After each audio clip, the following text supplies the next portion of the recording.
I'm Doug Jessup. And I'm Nisha Nagaring, and welcome to Family Heritage Stories, where we talk about what makes us. Things like traditions, values, and culture. How are these things passed down from generation to generation? Through deeds, through words, and through stories. Everyone has unique skills and interests. For example, I am not a painter, but how did you get into your occupation? I've had a chance to meet and chat with a number of guys from New York, but I've never got one on camera. Oh. Okay. So I'm glad you're willing. I think everyone of our generation will remember where they were when 9/11 happened. Yes. Where were you? Okay, when the first plane struck, I was home. I was actually at my desk on my computer, and my oldest daughter, she was going to she was going to work or college or whichever it was at the time. She comes down, she says to me, "Daddy, you know, planes just struck the tower, the World Trade Center."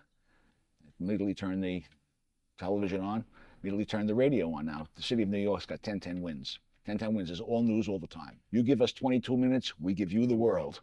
Yeah, I heard that one. Okay, so now they had a total recall of firefighters. They said all New York City firefighters report to there, and they set up different staging areas throughout the city for you to report to. So I just happened to be the park that was closest to me was one of the staging areas. Grabbed my gear, got in my car, went down there. And he said, "Cap, you got your gear?" I said, "Yep." I said, "Okay, here's 5 guys, get on the bus." Okay, got on the bus, and off we went. Now, I remember we went Long Island Expressway, got on the BQE. We're heading into Manhattan. You could see the second tower had been hit and was coming down. Well, it had come down in the meantime. You could see the 2 columns of smoke, or the one huge column of smoke coming up. We were going to go over the Brooklyn Bridge. We get to the Brooklyn Bridge, and there's such an outflux of people come out of Manhattan, we can't get over with the bus. Okay, so we turn around, go back on the BQE, head a little, I guess it was east, we headed to the Williamsburg Bridge. Went over the Williamsburg Bridge, came into Manhattan, but now you're north of the site at that point in time, which was, in hindsight, a God's bless, because the wind that was out of the north that day. It was a crystal clear day. It was a gorgeous day. Beautiful fall day in New York City. We came in and we set up a staging area. They said, report to the staging area, report into the command post. We were at Stuyvesant High School. It's one of the specialty schools in the city of New York. And basically, we waited, okay? 7 World Trade Center was a 43-story building. We had OEM in that building, Office of Emergency Management. We had a couple of 1,000 gallons of diesel fuel stored in that building to operate all the generators, because this is where every agency met in an emergency to handle the emergency. Okay, I was fortunate. I had worked there a couple of times when I was in headquarters, and you know, it was the idea of OEM is that you got a street collapse. So, okay, I can get up, I can go over to Con Ed's desk, and I can say, I need 12 steel plates to cover this hole in the street. Can you get them for me? You got it. You know, it was one-on-one. The location, I don't know who owned this building that they decided to put OEM in it, but it was next to the #1 target in the world.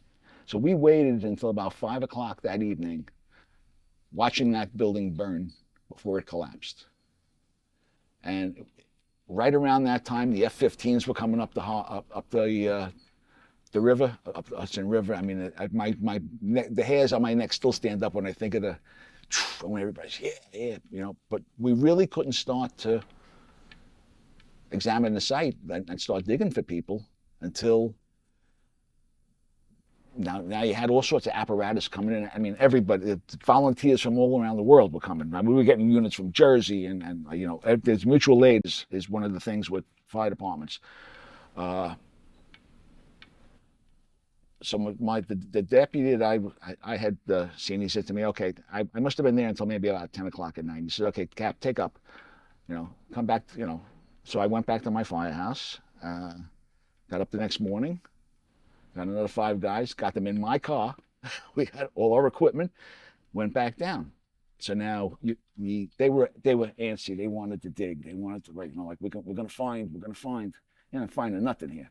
You're finding pieces. You're finding crushed helmets. You're finding, He says, wait, we got to do this right. I got them proper breathing equipment.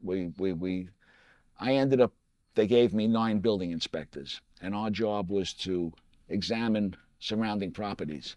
All this rubble that came down from 100 and some odd story building, I mean, all you saw was pulverized papers floating and this gray matter in the air. You didn't see desks, you didn't see file cabinets, you didn't see anything that you would associate with an office building. Everything was pulverized. These were pancake collapses, by the way. There's 3 different kinds of collapses. Pancake is the if you're in the business, this is the best you could get, because they come straight down. They just, they're not lean-tos, they're not taking out 14 blocks in that direction. So from that point of view, it was, but our job was to force entry into the surrounding buildings to get the buildings department people in there so they could check the roofs. We were very concerned about all the rubble on top of these buildings, that if we had a rainy fall, the weight load would have caused secondary collapses. We did that, and that was the whole day, it was strange, because they had, by this point in time, they had dogs on the pile. They were sniffing. They were, but there was nobody said, "Hey, I found the body." It was very serene, very, very, as a matter of fact, if you remember the one fireman that was with George Bush, he just passed away. Yeah, he's. We lost 343 firemen that day, and most of the funerals that I went to, those boxes contained only parts of the body. They did DNA. One of my probies that I raised as a lieutenant was into the fire marshals, and the marshals they sent them to the morgue. I remember him telling me, we worked on these bones all day. They ended up to be a rack of lamb from top of the Trade Center. There's a restaurant up there. Yeah. They were, and for months after that, if you took a black light and you shined it, you got matter on all of those buildings. It was just, everything was pulverized. How many of those firefighters that lost their lives, if you had to guess, how many do you think you knew or in touch? Oh, knew well, maybe 10. Worked with throughout my career, 30, 40. That's a lot. We had firefighters, we had about 8,000 in the New York City Fire Department. And that was, like I said, we lost 343 that day, but now, last September 11th, 2023, we hit 343 extra deaths, related to the Trade Center, not at the Trade Center. All the cancers, most of the cancers and things like that they died from.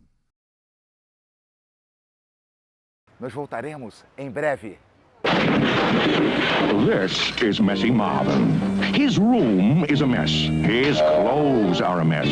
The only time he doesn't make a mess is when he makes his chocolate milk. He uses good old-fashioned Hershey syrup in the brand new squeeze bottle. Rich, delicious chocolate flavor that only Hershey can deliver without making a mess. Delicious. Marvin? Good old Hershey syrup in a no-mess bottle. This is a cubic foot. There are 5 more of these inside the new Chevrolet than there are inside this year's older style full-size cars of Chevy's nearest sales competitor. That's based on U.S. government estimates of vehicle interior size as reported in the 1977 EPA Guide for New Car Buyers. The new Chevrolet with 5 more cubic feet of room. It stacks up beautifully. Now that's more like it.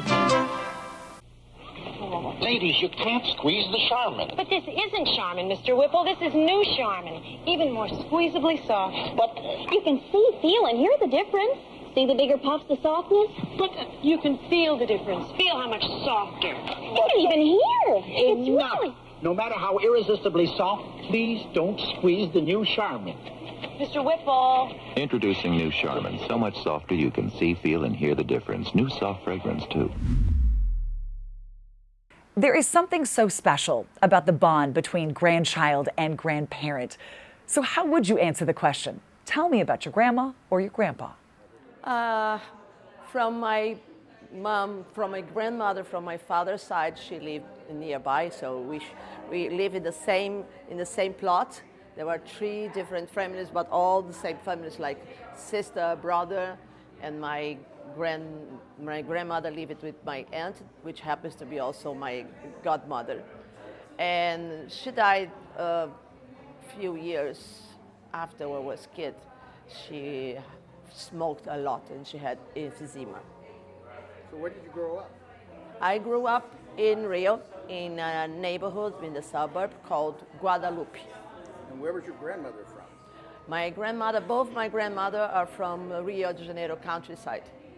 Okay. Yeah. Cities that probably couldn't point out on maps. It's so tiny. Do you have any children? I have, well, children. I have two kids, 2 children. My oldest is called Raquel. She's 36, and she's the mother of my only granddaughter, Sophia. She is going to be 15 next November. Okay, now, this is where I'm going to put you on the spot. Okay. Sophia. Sophia. Okay, I love being a grandfather. Yeah, me Okay. too.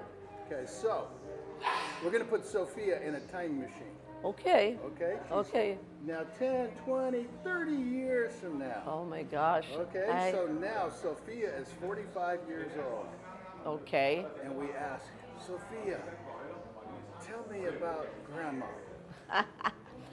She would probably say that Grandma did a lot of things for her because she always used her charm to ask for something that she wants. Grandma taught her how to speak English, and she is a very good student, so she turned out to be probably a great engineer or a scientist because she's a little brainiac.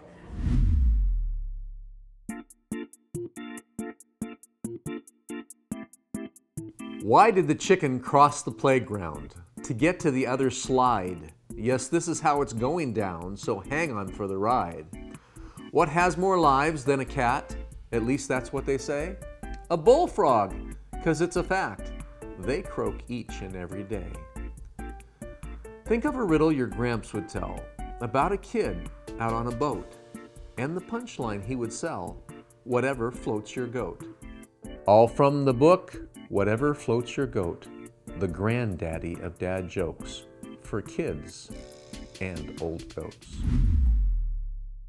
The last words that my grandfather said were, "Please remember me." This is Doug Jessup. It would be my honor to help you share your story with a private in-studio interview with a video for you to keep. Go to FamilyHeritageStories.com for pricing and to schedule your interview. There was something special about walking to Grandma's house. The smell of those baked cookies, the commercials that were on TV with her, you know, the ones I'm talking about. That's what memories are made of. To the Christmas time and Easter time, right? We have to eat cold fish, right? Doesn't matter what happened, we have to do this, right? We love so much. Why? What's the idea?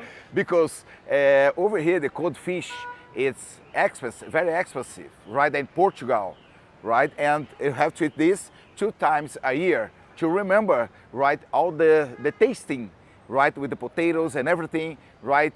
And for this special family reunited, reunited family, and my mom made this nice cold fish with potatoes, white rice. It's beautiful and nice and so great. Tasty, wonderful. Você está assistindo a história dos nossos antepassados. Voltamos já já. I have a pretty cool family. Some family I haven't even met, but they are amazing too. How do I know? Your history is everywhere, if you know where to look. But searching through all this? Are you kidding me? Actually, Kindex makes it easy to gather records and add them to your online archive. So everyone can jump in and index their records, making every word searchable. As I sit here all alone, I wonder what you are doing now, period. So I look on that and say, There are lots of ways to transcribe and tag records. With Kindex, I know them anyway.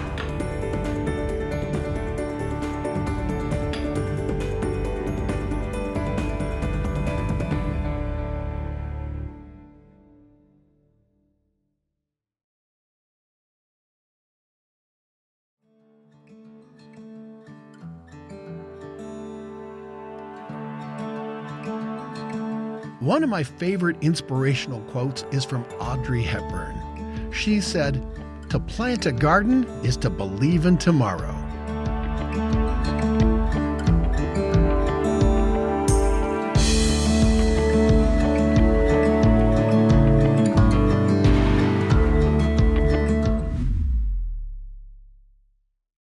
What kind of values are you passing down to the next generation? Flew F-16s, T-38s, worked with the Air Force One for a little while, and you said, you know, funny last name, that is true. So for the first few months, it was S+12. That was easier than Schallenberger. So that little plane, the F-14. Okay, yeah. Now, you mentioned the Air Force One thing. You can't leave me hanging. Tell me a little bit more. Yeah, so that was awesome. I mean, incredible experience. You can apply to be an advanced agent for Air Force One, and I did that my last year and a half in the Air Force. And really, it's where you go with Air Force One anywhere in the world that it goes. You go out in advance, a week to 2 weeks in advance, and prep everything for Air Force One. So work with the crew. You want to make sure the president gets in and out. And the idea is to have no news stories. You know, no stairs in incidents, nothing like that. Oh, come on! You're keeping us out of business. Jeez, you know. But this was cool. You know, we went to Seoul, South Korea, Mexico, G20 summits. You just really see some amazing things. So another just cool experience and opportunity. Yeah, well, aim high, right? Well, yeah, there you go. Okay. You actually were a pilot right after 9/11. How did that change for lack of a better term, the mission of the military and specifically for the pilots? Yeah, it changed a lot. I remember, just like a lot of people do, that exact day. I was in pilot training at the time in Oklahoma, and we were night flying. So, you know, we're not getting back till 1 in the morning, and just we're in that phase of training. I remember waking up at about 7:30 or 8 in the morning, because we'd gotten home late the night prior, and my wife came in the room and woke me up and said, "Rob, you need to see this." I walked out, flipped on the TV, right as Tower 1 was collapsing. Oh, jeez. And I got on the phone, I called over, bases are getting locked down. I mean, I've just got crazy stories from different friends who were in the F-16 at the time who were like, they were just told, get in the air. In fact, a friend of mine was in one of the two F-16s that was tracking down the flight that ended up going down in Pennsylvania. They were about 80 miles behind it, running it down. And they were literally on the radio discussing, you know, what happens if we catch it? We don't have any missiles. They just threw us right in the jet. We took off, and their plan literally was to, if they had to, ram the jet. Wow. Ram the airline. So they were going to try and hit the back or the wing, eject if they could, but possibly, you know, give up their life. So to answer your question, it really changed the game. Obviously, the tenor and tone of war changed. Before, you know, you talk about fighting governments. Well, now you're talking about fighting a decentralized group of people, Al-Qaeda. They don't have a home base. They don't have a country. Changed the whole dynamic. So our responsibility, I went to South Carolina after that, was called Noble Eagle. And for 3 years, we started flying air patrols over our own country. Wow. That had never happened before. Yeah. So, you know, you fly over New York, there's jets over the Super Bowl. Anytime the president would leave the White House, there's 2 F-16s or 2 F-15s or whatever with the president. So, you know, Bush at the time, when he'd go to visit his ranch in Texas, people don't know this, but there'd be 2 fighters over the top of him 24 hours a day. We had never done that before in the United States. So it really did change the face of everything. And of course, you know, now we're years later, after that's happened, and warfare as we know it has changed. What are your family stories? I'm Nisha DeGaring. I'm Doug Jessup. It would be our honor to help you share your stories with an in-studio interview. We take out the bloopers, add in your pictures, and give you a digital video to keep. To schedule your interview, go to familyheritagestories.com.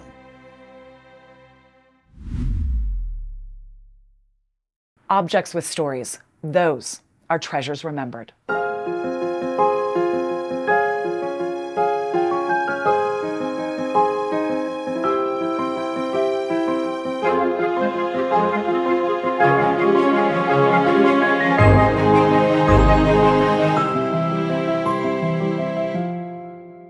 We have some objects here from Primary Children's 100 years of history. That's pretty cool. So who are some of the people that have supported Primary Children's over the years? The hospital was owned by the Church of Jesus Christ of Latter-day Saints, and in 1975 was formed Intermountain Healthcare, and the Pennies Parade was started long before that, and then we had Pennies by the Inch, which invited children to give 1 penny for every inch they were tall to Primary Children's Hospital.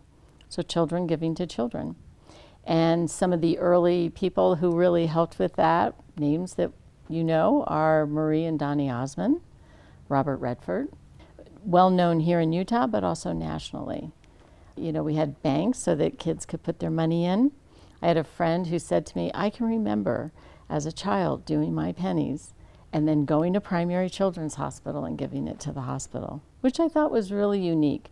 In all my years in fundraising, I had never heard of a campaign like that. So that is something very unique to Utah. Oh, and the kids got to put their pennies into a bank that looked like the hospital. So it's pretty cool. You know, it's like, yeah, it's like, hey, I get to give my money. It's like, okay. Well, and think about it. I mean, you know, that gift of being able to give. Mm-hmm. Because in my opinion, now granted I get a little sappy on this one, but the reality is that Primary Children's Hospital gives the gift of life. Mm-hmm. And I mean, it's hard to put a price on that. That's right.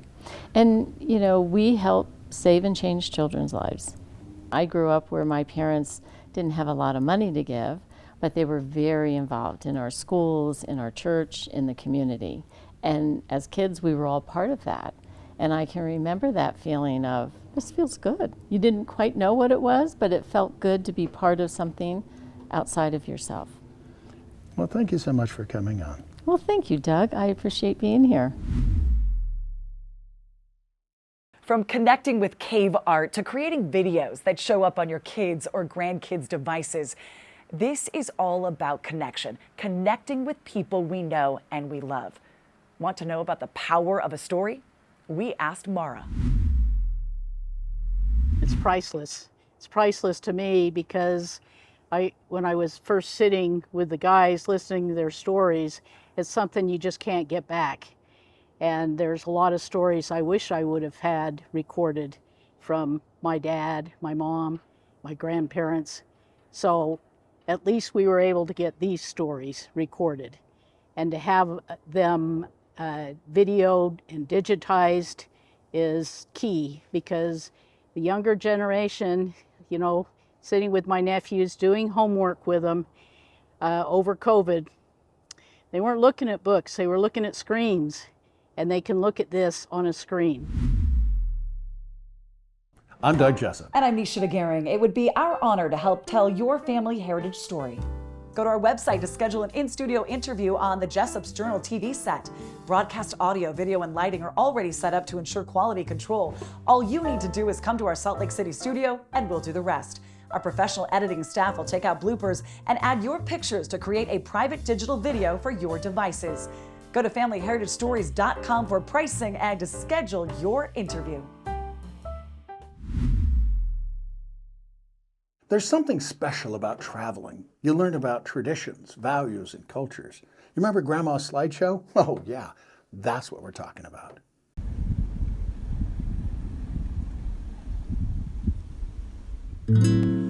Cantinho, violão, esse amor uma canção pra fazer feliz a quem se ama. Muita muita calma pra pensar e ter tempo pra sonhar. Da janela vê-se o corcovado e o Redentor, que lindo. Quero a vida sempre assim, com você perto de mim, até o apagar da velha chama. E eu que era triste, descrente desse mundo, ao encontrar você eu conheci o que é felicidade, meu amor.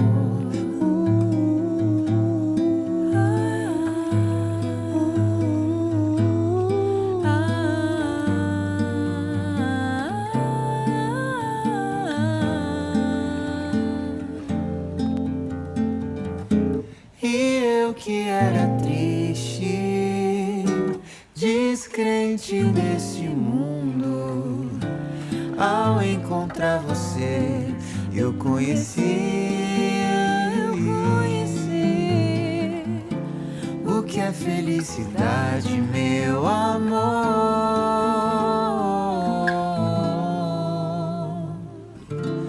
O que é felicidade, meu amor.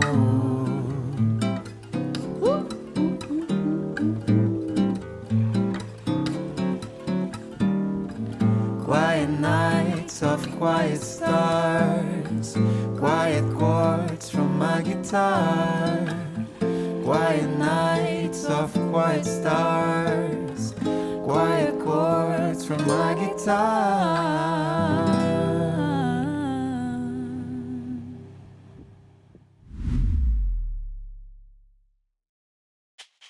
What makes you smile? Spry mouthwash helps me smile. I think it might help you too.